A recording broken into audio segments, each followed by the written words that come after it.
अश्वमेध या अश्वमेध यज्ञ के बारे में कई तरह की भ्रांतियां फैली हुई हैं।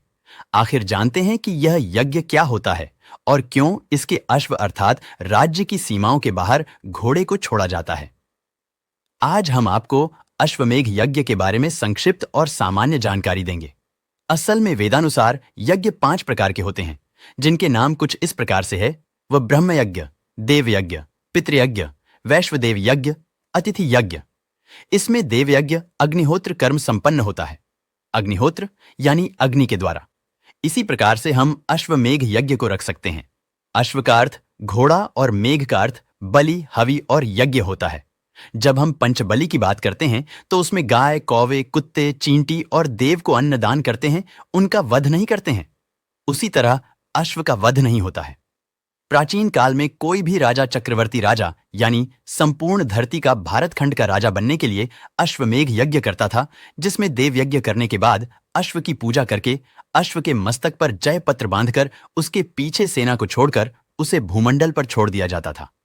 जहां जहां वह घोड़ा जाता था वहां तक की भूमि उस राजा के अधीन हो जाती थी। यदि किसी भूमि का अधिपति या राजा यज्ञकर्ता राजा की अधीनता स्वीकार नहीं करता था तो वह अश्व को बंदी बना लेता था। तब उस राजा के साथ अश्वमेध करने वाले राजा की सेना का युद्ध होता था। प्राय यह यज्ञ वही राजा करता था जिसे अपनी शक्ति और विजय पर भरोसा होता था। अश्व को बंदी बनाने वाले को पराजित कर तथा घोड़े को छुड़ाकर अश्वमेध यज्ञ करता राजा की सेना आगे बढ़ती जाती थी। कई जगहों पर उसे युद्ध का सामना करना पड़ता और कई जगहों पर उस राज्य के राजा युद्ध किए बिना ही समर्पण कर देते थे। अश्वमेध यज्ञ को कुछ विद्वान एक राजनीतिक और कुछ विद्वान इसे आध्यात्मिक प्रयोग मानते हैं।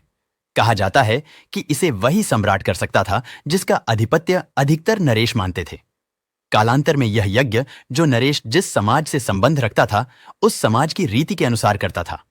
इसके कारण इस यज्ञ को करने में कई बुरी परंपराएं भी जुड़ गईं। वैदिक रीति से किया गया यज्ञ ही धर्म सम्मत माना गया है। यज्ञ का प्रारंभ बसंत अथवा ग्रीष्म आर्तु में होता था तथा इसके पूर्व प्रारंभिक अनुष्ठानों में प्राय 1 वर्ष का समय लगता था। इस बीच नगर में कई सांस्कृतिक कार्यक्रम और उत्सव होते थे। यज्ञ करने के बाद अश्व को स्वतंत्र विचरण करने के लिए छोड़ दिया जाता था, जिसके पीछे यज्ञकर्ता राजा की सेना होती थी।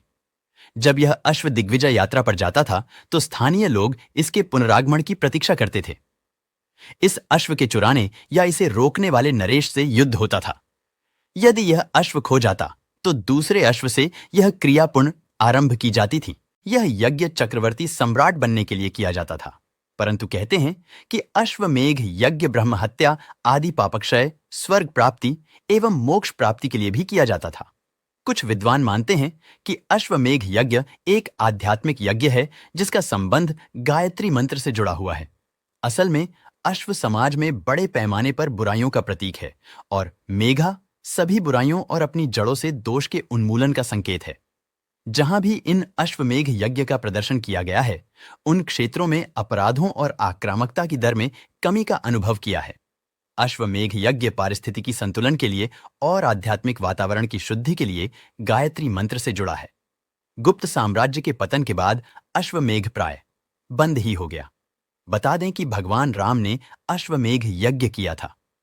इस यज्ञ में राम ने विजय के प्रतीक के रूप में घोड़ा छोड़ा था, जिसे उनके पुत्रों लव और कुश ने पकड़ लिया था। लंका से लौटने के बाद एक धोबी की शिकायत पर राम ने सीता के त्याग का फैसला लिया था। इसके बाद सीता को लक्ष्मण वन में छोड़ने गए थे। लक्ष्मण के वन में छोड़ने के बाद सीता आत्महत्या के इरादे से एक पेड़ की ओर बढ़ती है। ठीक इसी समय वहां से गुजर रहे महर्षि वाल्मीकि ने उन्हें रोक लिया। इसके बाद वाल्मीकि सीता को अपने आश्रम में ले आते हैं। यहीं पर सीता ने लव को जन्म दिया था। एक दिन लव को कुटिया में सुलाकर सीता किसी काम से बाहर जाती है तो वाल्मीकि से लव का ख्याल करने का आग्रह करती है। कुछ देर बाद लव भी कुटिया से बाहर निकल जाते हैं। ऐसे में लव को कुटिया में न पाकर वाल्मीकि चिंतित हो जाते हैं। वो इस बात को सोचकर चिंतित हो जाते हैं कि अगर सीता वापस लौटेंगी और लव को कुटिया में नहीं पाएंगी तो क्या होगा। सीता को इस मुश्किल से बचाने के लिए महर्षि वाल्मीकि ने एक कुशा को मंत्र शक्ति के जरिए कुश बना दिया। जब सीता वापस लौटी तो उनके साथ लव भी था जो उन्हें बाहर ही मिल गया था। बाद में महर्षि ने सीता को सारी बात बताई। महर्षि वाल्मीकि लवकुश को शस्त्र विद्या का गहन प्रशिक्षण देते हैं। उधर अयोध्या में भगवान राम अश्वमेध यज्ञ का घोड़ा रवाना करते हैं। महर्षि वाल्मीकि के आश्रम के पास यज्ञ का घोड़ा पहुंचता है तो लवकुश शत्रुघ्न को परास्त कर अश्वमेध का घोड़ा रोक देते हैं। दोनों वीर बालकों का लक्ष्मण, भरत और शत्रुघ्न से युद्ध होता है। तीनों भाई युद्ध में पराजित हो जाते हैं। तब युद्ध के लिए भगवान राम पहुंचते हैं। लवकुश बाण तानने लगते हैं, लेकिन महर्षि वाल्मीकि उन्हें रोक देते हैं। वाल्मीकि दोनों को बताते हैं कि ये तुम्हारे पिता हैं। इसके बाद लवकुश और राम के बीच संवाद होता है। राम आग्रह करते हैं कि सीता वापस अयोध्या चलें, लेकिन सीता इसके लिए तैयार नहीं होती है। सीता कहती हैं कि आपने मुन निर्दोष को त्याग कर मेरे आत्मसम्मान को ठेस पहुंचाई है। अंत में सीता धरती में समाहित हो जाती है।